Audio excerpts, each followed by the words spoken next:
inyo. Salamat, Lord, that you have given us physical freedom to be here, to be healthy, to be able to walk and move about, be able to hear your word wherever we are. Salamat, Lord, sa capacity for hearing, for being able to move, to go to where your word is being preached, and to listen to whatever medium you are using to preach to us.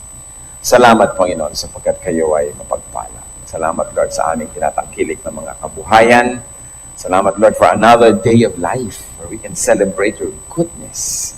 Lord, marami pong mga tao will not have a usual day-to-day.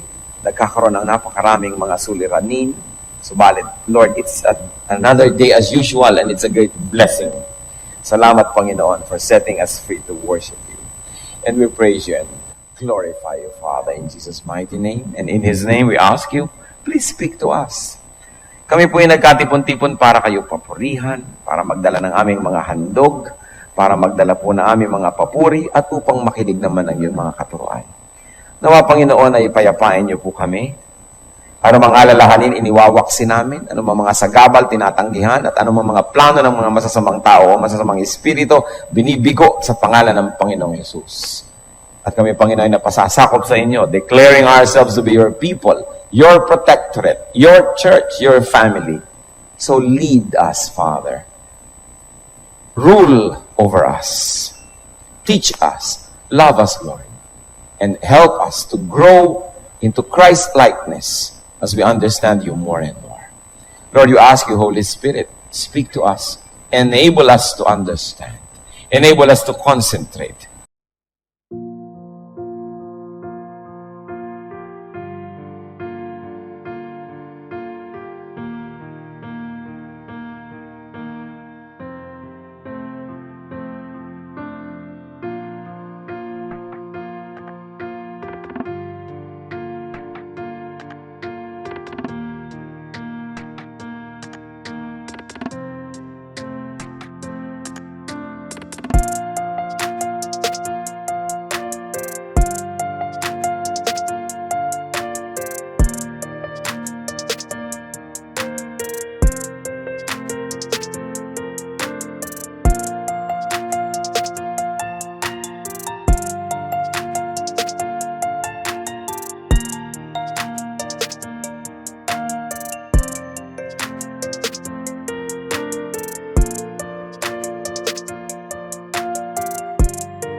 And we reject anything, anybody, any deed that may distract us from your wonderful teaching. Lord, we like to focus ourselves to you alone. Move among us. Heal our lives. Challenge us. Teach us, Father. We seek you in Jesus' mighty name. How to maximize safety and other timely lessons from Proverbs chapter 4. Atin pong basahin ang Proverbs chapter 4, verses 1 to 6. Listen, my sons, to a father's instruction. Pay attention and gain understanding. I give you sound learning, so do not forsake my teaching. When I was a boy in my father's house, still tender, and an only child of my mother, he taught me and said, lay hold of my words with all your heart. Keep my commands, and you will live. Get wisdom. Get understanding. Do not forget my words or serve from them.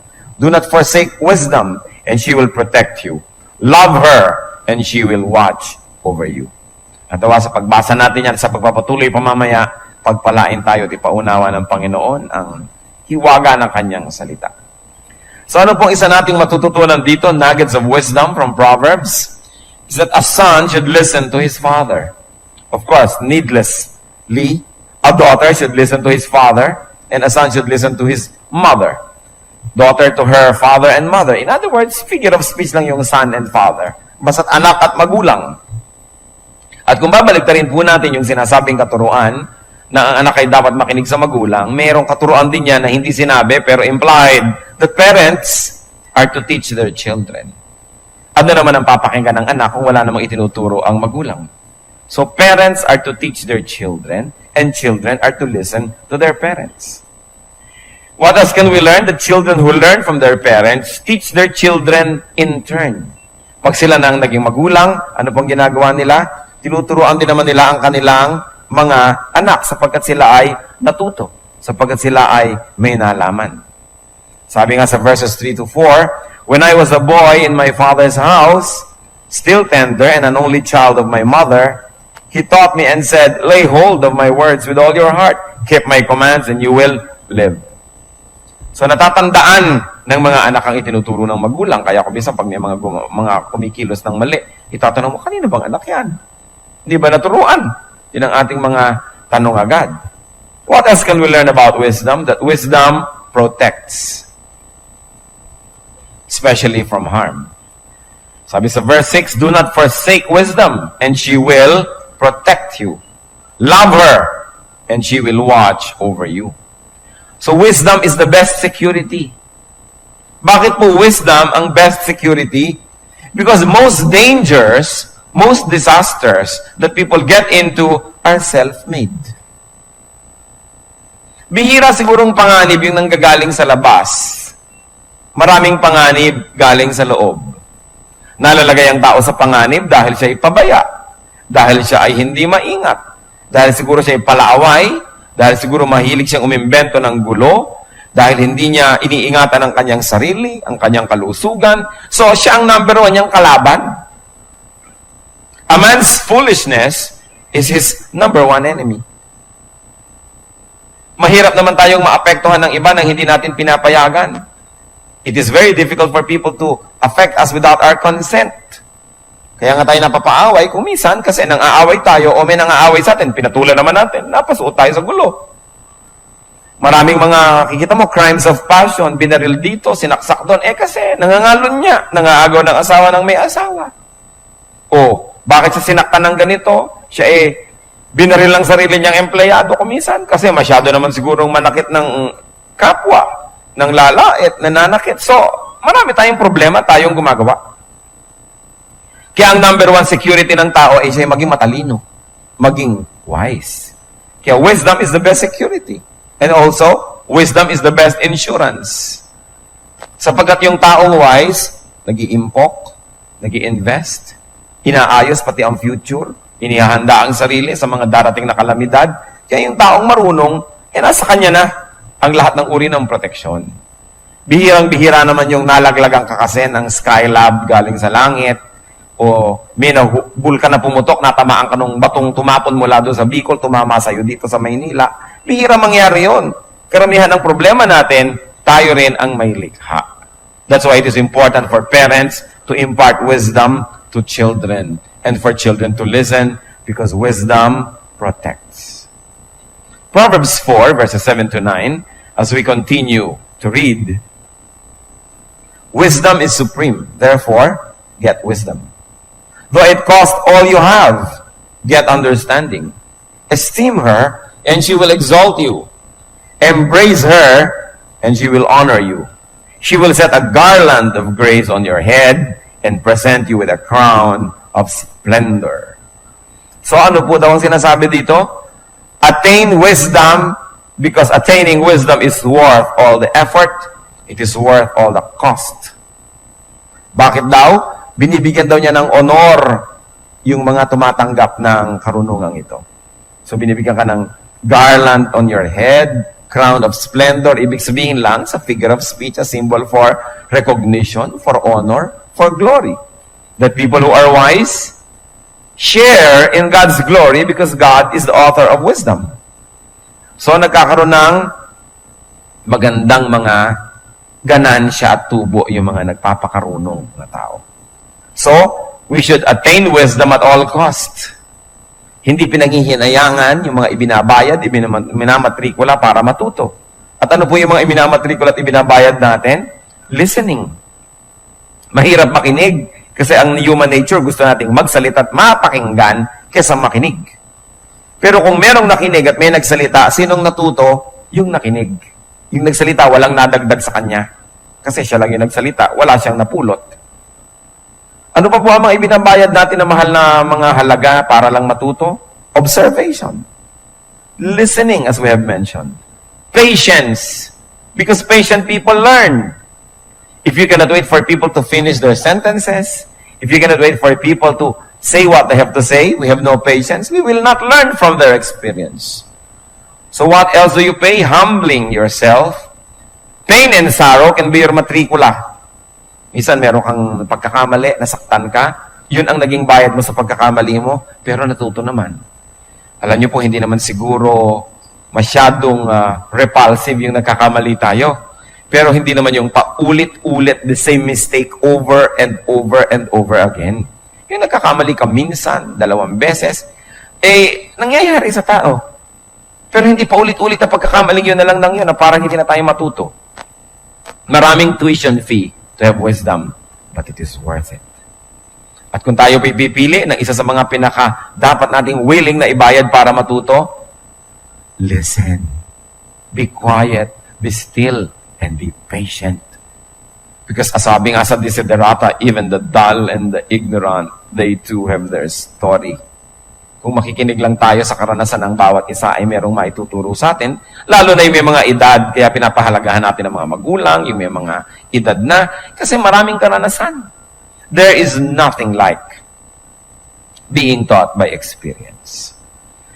Hindi po yung teorya lamang, mga ideya lamang sa school, mga hula, mga tsamba-tsamba, kundi yung karanasan. Napakahalaga talaga nun. Kaya pasalamat tayo kung merong nakakatanda sa atin na nagtuturo, nagtsatsaga. Huwag tayong akala mo naging impatient na ayaw natin makinig. Lalo yung mga nag-aral sa mga paaral, nakala alam na nilang lahat. Kala mas marunong pa sila sa mga magulang nila, kung may mga magulang na hindi nakapagtapos sa formal education. Pero ang karanasan, ang pinakamabuting guro. Kaya tayo nakikinig dyan. At kung itutuloy po natin ang pagbabasa sa Proverbs 4:10-12, sabi niyan, listen, my son, accept what I say. And the years of your life will be many. I guide you in the way of wisdom and lead you along straight paths. When you walk, your steps will not be hampered. When you run, you will not stumble. So ano pa po ang napapala natin sa wisdom, mga kapatid? Wisdom lengthens life.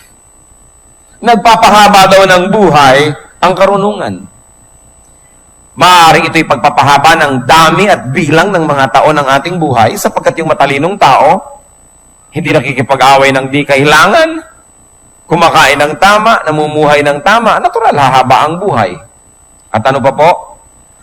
Maaari rin naman na yung lengthening of life does not always mean number of years, but the quality of your life. Na yung taong marurunong, alam natin na ma-appreciate kahit yung ganda lamang ng sunrise, yung ganda ng sunset. Na-appreciate natin yung mga araw na payapa at tahimik. Nagpapasalamat tayo sa Panginoon.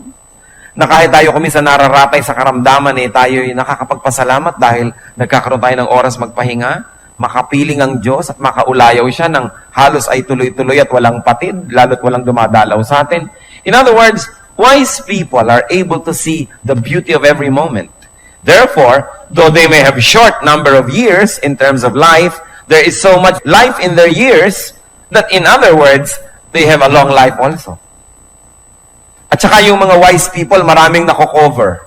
Parang mahaba ang buhay. Halimbawa, mag-high school ka, tinapos mo ng 4 na taon, sa 4 na taon, marami ka nang na-cover. Kung 3 taon na, nando ka pa sa first year, para namang agsi ng buhay mo dahil humahaba ang mga taon, yun ang pinag-aaralan mo, yun pa rin ang alam mo, parang maiksi, hindi ka umaasenso. Kaya yung wise people get the most out of life. That's why it is important to be always wise. Let's go on, Proverbs 4:13-17. Hold on to instruction. Do not let it go. Guard it well, for it is your life. Do not set foot on the path of the wicked or walk in the way of evil men. Avoid it. Do not travel on it. Turn from it and go on your way. For they cannot sleep till they do evil. They are robbed of slumber till they make someone fall. They eat the bread of wickedness and drink the wine of violence. So may tinuturo na naman dito ang wisdom. Do not join the wicked in their ways. Huwag makikisali sa gawain ng mga masamang tao. Huwag gagawa at sasama sa mga masamang gawain ng mga tao. Bihira naman po yung makikita nating taong masama siya all the way eh. Kadalasan meron siyang mabuti. May tama rin sa kanya. Kaya tayo'y nalilibang at napapasama rin tayo pati sa mali niyang ginagawa. Kaya selective tayo. Pag yung tao mabuti, kasama natin siya sa ginagawa niyang mabuti, hindi ibig sabihin sasama tayo sa lahat ng ginagawa niya kahit may mga bahagi na doon na hindi mabuti. Kinakailangan. Itinuturo, sabi, anak, huwag kang sasama sa mga gumagawa ng masama. Of course, there is also another unsaid there, mga magulang. Paano natin sasabihin sa mga anak natin na huwag kang sasama sa gumagawa ng masama kung nakikitang gumagawa tayo ng masama? O kaya, there is another unsaid. Pag sinasabi natin huwag kang sasama sa gumagawa ng masama, dapat nagbibigay tayo ng alternative, ng choice, na meron tayong itinuturo at ibinibigay sa kanilang pagkakataon na makasama sa paggawa ng mabuti. It is not enough that you should stop children from doing wrong, but you should also guide them and lead them and provide them with avenues so that they could do what is right. Halimbawa, pag sumasaway tayo ng bata, ginigiba niya halimbawa ang isang bagay. Hindi lang sasabihin natin, huwag mong sirain yan. Dapat binibigyan natin siya ng ito, buuin mo ito. Kasi pipigilin mo yung bata sa paggawa ng ginagawa niya, wala ka namang ibibigay na ibang gagawin, di pagtalikod mo, itutuloy na naman niya yung ginagawa niya kasi wala tayong ipinalit. Kaya mahalaga, may ipinapalit po tayong tama. Kaya pag pinipigil natin isang tao, tumigil ka ng paggawa ng masama, bigyan natin ng magagawang mabuti. Kaya nga sa church, tayo po ay hindi tumitigil ng kaiisip ng mga magagawa ng mga tao. Hindi lamang dahil gusto ng church na gamitin ang mga tao at pakinabangan sila, hindi po. Although that is not bad because we are serving the body of the Lord. But many activities of the church are meant not only to use the people, but so that the people would do something good so that they have a choice and they will be able to stop doing something wrong. Halimbawa, tatanungin ko kayo, kung wala kayo sa church ngayong minutong ito, ngayong oras na ito, kung di kayo nakikinig ng salita ng Diyos at sumasamba sa oras na ito, ano kaya ang ginagawa nyo? Kaya pinupuno natin ng activities ang mga anak ng Diyos. Meron tayong midweek activity, merong prayer, merong worship maghapon, merong pagtulong sa mahihirap, merong mga medical missions tayo, meron tayong mga pag-develop ng ating mga talent, may mga artistic pursuits, meron tayong mga pag-aaral, at nang maubos ang oras natin sa paggawa ng tama. Because if the devil finds you idle, he will put you to work. And an idle mind is the devil's workshop. Kaya mga youth, tinatantad natin ng activity, sige, tumugtog kayo dyan, mag-practice kayo, mag-concert kayo, mag-drama kayo, para una, natututo sila sa kanilang ginagawa, at pangalawa, hindi sila nagkaka-oras na magpakalat-kalat sa mga sulok-sulok at gilid-gilid. Dahil, nilikha tayo ng Diyos na talagang mahilig may gawin. Dahil ang Diyos, nakita nyo, pagbukas ng tabing, unang kabanata ng Biblia, anong nakita natin na ginagawa ng Diyos? Nagtatrabaho. Kini-create niya ang mundo, inaayos niya ang lahat. So 6 days siya nagtrabaho, ikapito nagpahinga. Ganon din, kapag tayo nilikha ng Diyos sa kanyang wangis, mahilig din tayong may gawin. Ngayon, yung mga bata na walang magawa sa bahay, wala kayo kasing pinapagawa. Wala silang trabaho, wala silang responsibilidad, nilipad ng lipad, naiinip, nabobor. Pag tinanong mo, kumusta ka? Bored. How is life? Boring. Walang magawa. Bigyan nyo ng magagawa. Hindi nyo ba napansin? Karamihan ng mga taong naging kay titino, kayo husay, magagaling, mga achievers. Yung nung bata sila, tinampakan ng mga magulang ng gagawin. Yung nag-aaral lang at gumagawa ng assignment, nag-aalaga pa ng kapatid, naglalaba pa. No? Yung mga ang dami-dami, maglilinis pa ng bahay, uuwi pa ng bahay, magpapakain ng baboy. Pagkatapos at saka pa lang makakapag-aral. O kaya nagtitinda ka sa palengke kasi meron kayong pwesto sa palengke o may tindahan kayo, trabaho ka ng trabaho. Yun ang karamihan nagiging mga mabubuting anak. Pansin ninyo? Yung mga pirmi na lang nakatunganga at walang mga ginagawa at mga spoiled. Tingnan ninyo kung ano naging mga bunga.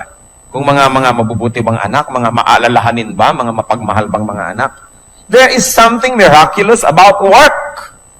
Because work produces character. Kaya binibigyan natin ng magagawa kahit kayo may mga kasama sa bahay, meron kayong mga household help. Kailangan ng mga bata may mga responsibilidad. Kasi puro nakatuwangan na lang, walang magawa. Makikita ni Satan, walang ginagawa. Sabi, hoy, halika, bibigyan kitang magagawa. Kaya dapat po umaattend tayo ng mga church activities. Yung pagod na kayo para kayo mga pinukpok na dalag pag uwi niyo sa bahay, tulog na kayo. Ang taong tulog, hindi na nagkakasala pa. Yung mga tao hindi mga pagod, hindi ngayon pabiling-biling sa higaan, nag-iimbento ng mga magagawang kasalanan kasi hindi makatulog. Kaya mahalaga, pagod. Kumusta kayo? Kayo po ba involved sa mga church activities? Aba, ang church na ito hindi na uubusan ng activities na ino-offer sa lahat ng taong willing na may gawin. Pero nasa sa inyo pa rin yun kasi hindi naman kayo pwedeng pilitin. It's a free country. May free will tayo. Diyos man ay hindi namimilit sa atin. Kaya kalaga, wise ang tao. Sabi niya, aba, meron palang activities ang church. Kailangan akong sumali. Una, kasi kailangan ako dyan. Pangalawa, kasi kailangan ko yan. Importante. So, do not join the wicked in their ways. There's another way. Proverbs 4:18 to 19. The path of the righteous is like the first gleam of dawn, shining ever brighter till the full light of day. But the way of the wicked is like deep darkness. They do not know what makes them stumble. What can we learn? Righteousness gets better over time. What do we mean? Tulad daw yan ng bukang liwayway, habang tumatagal, mas gumaganda, mas lumiliwanag. Hindi tulad ng paglubog ng araw, patagal ng patagal, pawala ng pawala, padilim ng padilim. Ang mga mabubuti daw pong gawa ay parang bukang liwayway. Naranasan niyo na ba na meron kayong ginawang mabuti pero hindi kayo na-appreciate agad? Hindi kayo naunawaan agad? Pero pag tagal-tagal ng panahon, naunawaan nilang tama pala yung ginawa ninyo, mabuti pala. Habang tumatagal, mas na-appreciate kayo, mas gumaganda yung inyong record. Pero nasubukan niyo na bang makagawa ng mali na sa biglang tingin, akala nila maganda. Pero pag tagal, na-discovering mali pala, papangit ng papangit. Katulad halimbawa yung mga nasasangkot dyan sa mga scams, sa mga racket, sa biglang tingin, ang ganda, pero habang tumatagal, nalalaman mo, hindi pala, papangit. Pero yung nag-i-invest sa tama, habang tumatagal, tumutubo, nakikita mong maganda. At ganyan daw po ang righteousness. It gets better over time. Kaya mabuti na i-impart natin sa ating sarili, sa ating mga anak, sa ating nakakabata sa atin, sa mga tinuturuan natin, to be righteous. Righteousness is not always instantly and readily appreciated, but it's like the sunrise. Hindi pwedeng iwasan ang pagkalat ng liwanag. At pag kumalat yon, nagkakaalam-alam kung ano ba talaga ang ano dahil maliwanag. Kaya mabuti po ang itinuturo natin sa ating mga anak, sa ating sarili, puro paggawa ng matuwid. Sapagkat ang paggawa ng matuwid, habang dumadaan ang oras, lalo kang nabibistong matuwid ka pala. Lalong nalalamang tama ka pala, na prove that you are right. Therefore, it is a good investment. What is a bad investment in life? Wrong deeds. Lahat ng paggawa ng mali, pangit na investment yan. Halimbawa, may bata, minaltrato nyo ng maliit. Kung maliit pa siya, hindi naman siya nakakapag-isip na minamaltrato siya. Hindi niya uunawaan na inaapi nyo pala siya, na siya pala'y pinagkakaitan ninyo ng mga mabuting bagay. Pero pagdaan ng panahon, parang sunrise, liwanag ng liwanag ang isip niya, malalaman niyang inapi nyo pala siya, kinawawa nyo pala siya. Kaya haharap din kayo sa kanya pagdating ng panahon. Kaya mabuting investment yung paggawa ng mabuti. Walang paggawang mabuti ang nasasayang. Kaya ano pong itinuturo natin sa mga bata? Gumawa ka ng mabuti. Hindi yung smart ka kasi isahan mo yung kapwa mo. Dayain mo. Manalo ka ngayon pero bukas malalaman nilang hindi ka pala matuwid. Talo ka rin bukas and forever. Gumawa ng tama. Isa yan sa mga isang pinakamagandang maipapamana natin sa ating mga anak. Kahit sa biglang tingin, sa panukat ng mundo, mukha tayong natalo, mukha tayong talunan, pero tama ang ginawa mo, imposible ka maging talo because righteousness is what God is all about. And God is on our side. So righteousness gets better over time. Proverbs 4:20 to 22. My son, pay attention to what I say. Listen closely to my words. Do not let them out of your sight. Keep them within your heart. For they are life to those who find them, and health to a man's whole body. So wisdom promotes physical health. Tulad nga ng nabanggit na natin. Napakarami na ngang sakit ang nakukuha sa smoking. Gaano karami bang wisdom ang kailangan ng tao para niya ma-realize na yun ay masama sa kanyang katawan? Bakit patuloy pa rin niyang ginagawa? Kahit nga mga advertisements na nagbabayad ng mahal, sa dulo, sasabihin pa rin, government warning, cigarette smoking is bad for your health. The same parties that advertise their product will say at the end that it is bad. Gaano karaming karunungan ang kailangan ng tao para ma-realize na hindi siya dapat manigarilyo? Kung yun mismong nagpo-promote na nun, sinasabi yun dun sa dulo. Tanungin nyo nga katabi nyo kung naninigarilyo pa. Naman, no? Gaano karami pang katuruan ang kailangan natin para lamang matigil yun dahil alam nating masama sa kalusugan. Sasabihin po nung iba, ba't yung mga matatanda sa Ilocos, gagabinti pa ang tabako? Di ba? Pero baka yun na lamang yun, at saka walang chemical siguro yung mga tabako nung araw na binibilot nila, hindi katulad ng mga inilalagay na chemical ngayon. Pagkatapos, ang kinakain naman nila nun, organic. Marami pang ibang factor sa buhay, siguro nagpalakas sa katawan nila na wala sa ating lifestyle ngayon. Kung meron man sila naging mga protection ng araw, nun yun, wala na yun ngayon, nadagdagan pa yung mga pollutants, so humina lalo ang katawan natin. So, hindi tayo mabubuhay ng ganong kahaba dahil kang gabinti ang sigarilyo nyo.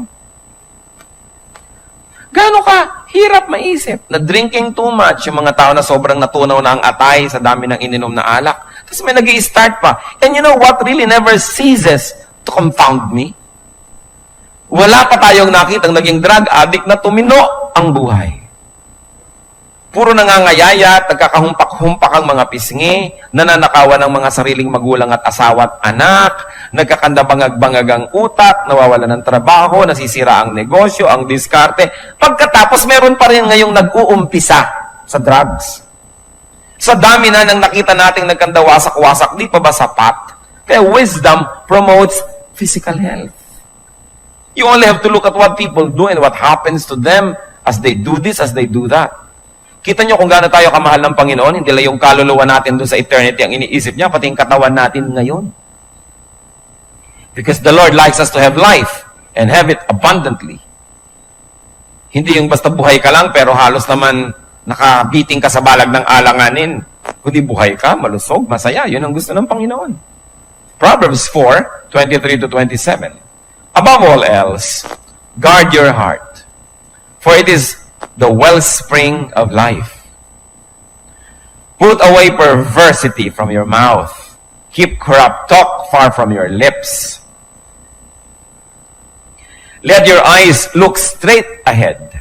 Fix your gaze directly before you. Make level paths for your feet, and take only ways that are firm.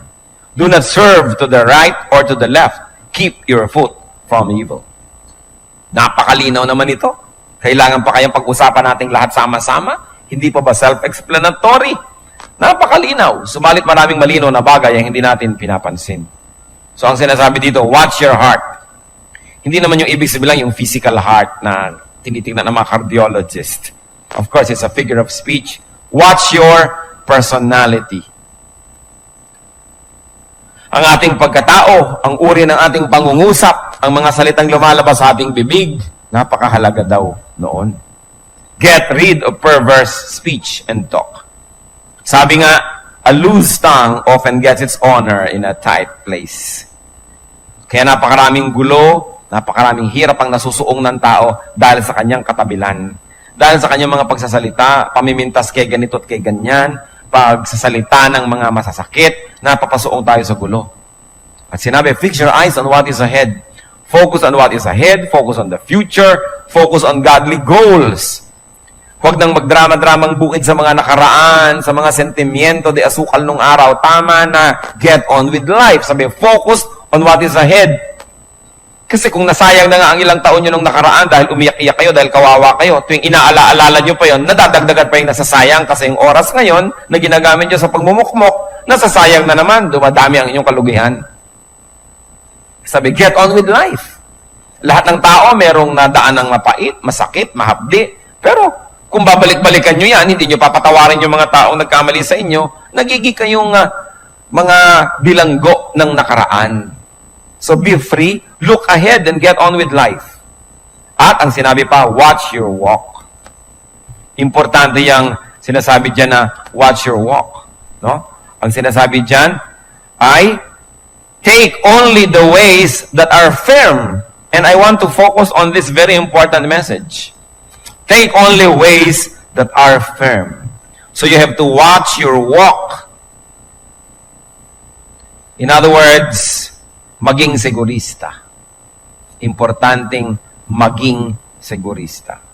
Take only ways that are firm.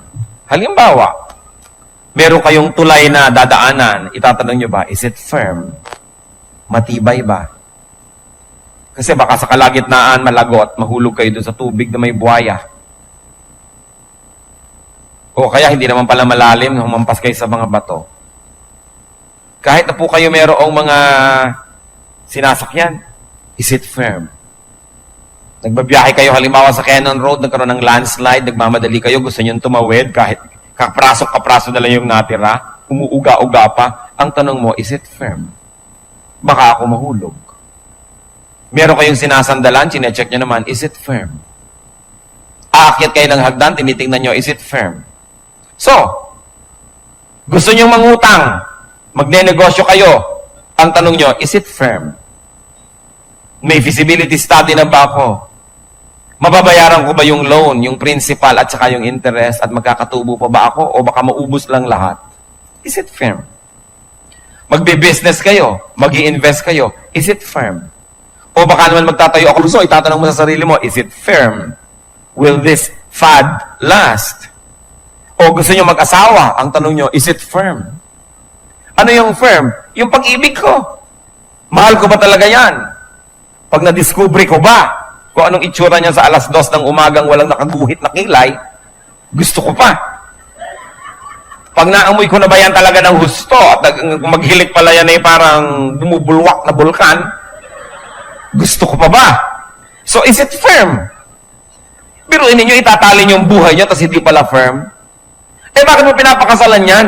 Kasi hula. Ang una daw dadaang nakapula, yun na ay nakapula eh. So, itatanong nyo, is it firm? Magpapautang kayo, is it firm? Makakabayad ba yan? O kung hindi makakabayad, gusto kong tulungan, bibigyan ko na lang dahil baka hindi makabayad, mahiya sa akin, hindi na magpakita na walang pa ako ng kaibigan. Is it firm? Magtitiwala kayo, ipagtitiwala nyo isang bagay, is it firm? Kung minsan may mga ina, iniiwan ng mga anak nilang babae kung kani-kaninong kamag-anak sa bahay para alagaan. Are they firm? Mapagkakatiwalaan ba sila na may inaalagaan silang mga batang, mga inosente? O baka imomolestyan nila? Is the decision firm? O mag-asawa, maghiwalay muna tayo sandali, mag-Kuwait ka muna at ako'y mag-Saudi. Pero, is it firm? Firm ba ang ating commitment sa isa't isa? O baka naman ako'y nearest is dearest? Baka pag nalungkot na ako, kahit sinong dumaan, yun na. So, firm ba? Gusto niyo mag-exercise? Are you firm? Kaya ba ng katawan nyo ang ginagawa nyo? Ang dami-dami nagje-jeta, biglang namamatay. O magpapaliposuction ba kayo? Is the procedure firm? Or is your body firm? Kasi may namamatay din sa operating table. Kaya ang tinatanong, sinasabi, take only ways that are firm. Gaano karami pong mga kalungkutan, kabiguan, at mga kasakitan na maiiwasan kung itinatanong lang natin yung, is it firm? Take only ways that are firm. Yan po ang sabi sa verse 26. Take only ways that are firm. Mag-aaral ako ng isang kurso, ito ba talaga ang gusto ko? Is it firm? Firm ba yung pananalig ko sa kursong yan? O mamaya, palipat-lipat lang ko. After 2 years, lipat. After 2 years, lipat. Kasi hindi naman firm eh. Nasasayang ang oras. Firm ba? At sabi, walk straight. No side trips. No wrong turns. Dahil bawat araw na ipinapahiram sa atin ng Diyos, meron dapat na accomplish. Meron dapat na nami-meet na goal. Hindi yung dumaan ng maghapon, walang nangyari. Sayang ang panahon. So the Proverbs teach us to maximize safety. Ayaw ng Diyos na ipinagsasapalaran natin ating buhay. Ayaw ng Diyos na ipinagsasapalaran natin ang ikabubuti natin at ang mga mahal natin sa buhay. So tanong, is it firm?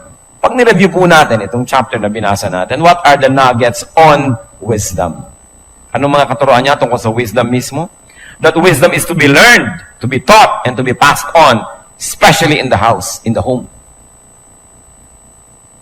Hindi po napapalitan ng school o church yung turo sa bahay. Mahalaga yun. And wisdom protects from harm. Wisdom lengthens life.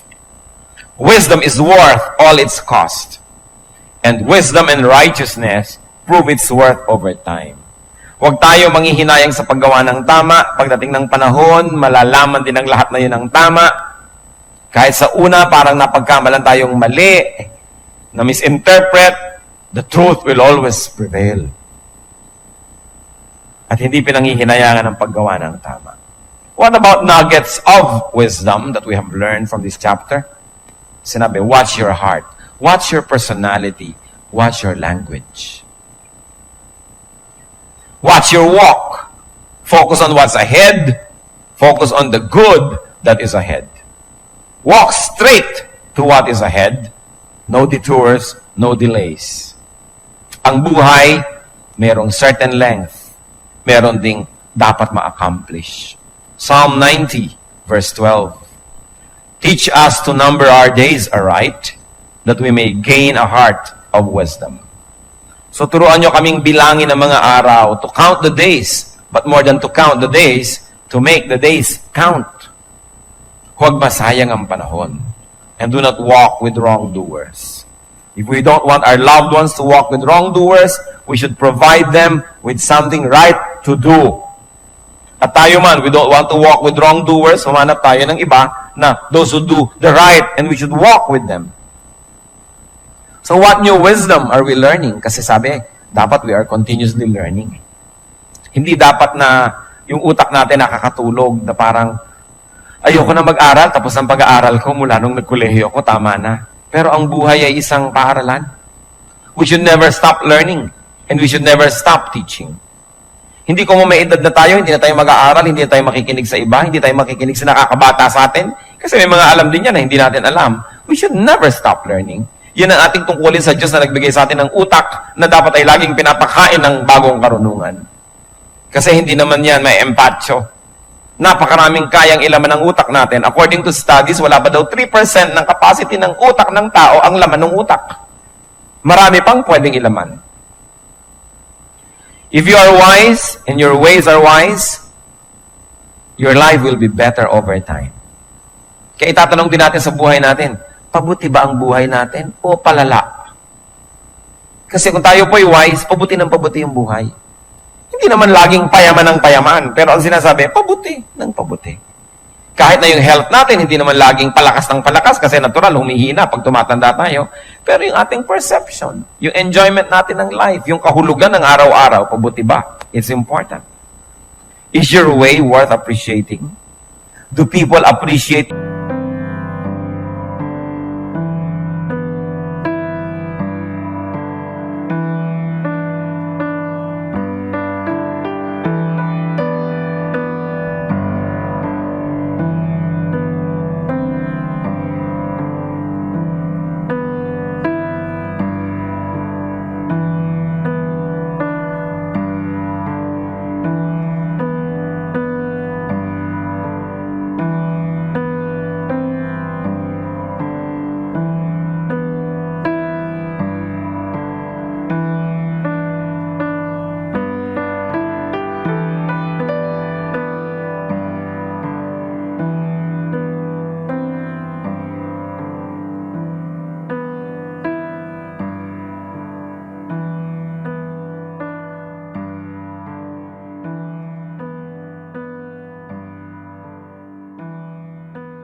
umaraw, gumabi, lumiwanag, dumilim, guminaw, uminit, yung sinabi nyo, mapapatunayan nyo, sasabihin nyo pa rin uli, kasi firm.